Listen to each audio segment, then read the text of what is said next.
Good morning. Thank you for joining me for another 5 good minutes with the Word. I'm Barry Bryson, and we're continuing our study of the book of Nahum as part of our larger study of the minor prophets. Nahum, as we said, is a book with one topic, and that is the destruction of Nineveh. As we've said every day, this is the prophecy that Jonah wanted to write and didn't get to because he saved the city of Nineveh. God is judging Nineveh, as we established yesterday in chapter 1.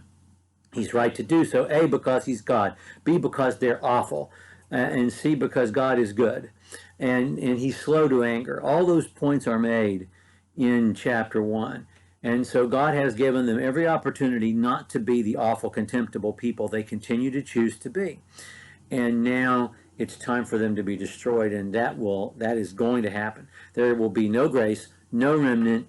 The grace given is the grace to God's people, who will not have to deal with this brutal empire breathing down their necks anymore. Chapters 2 and 3 are a description of what's about to happen. Now remember, in chapter 1 he called this a vision.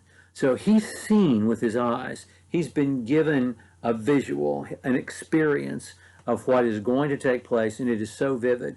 I also want, as we read chapter 2, to remember that lions are the national symbol of Assyria, and that when God's making reference to lions, he's going directly for the symbol of their strength.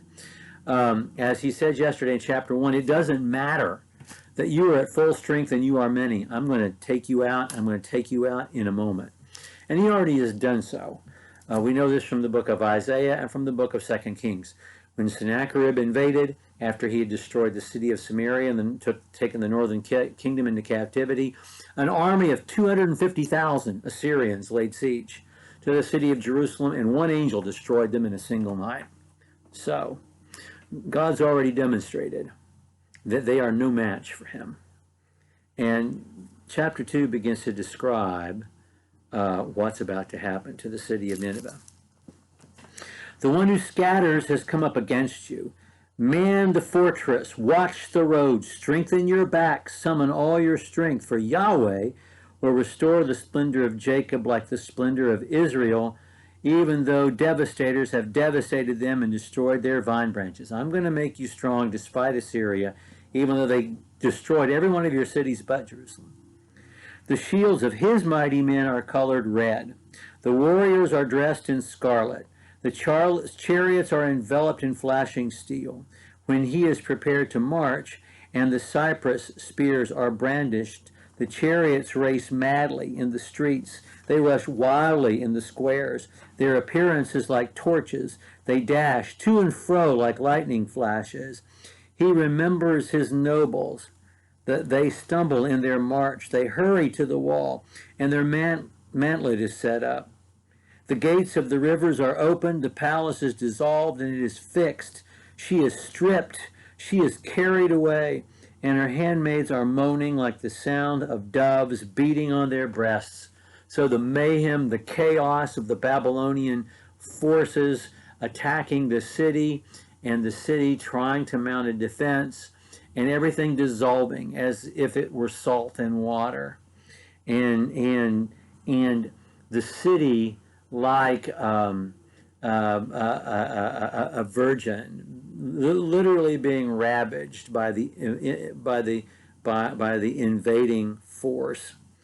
Verse 8: though Nineveh was like a pool of water throughout her days, now they are fleeing. Stop, stop, but no one turns back.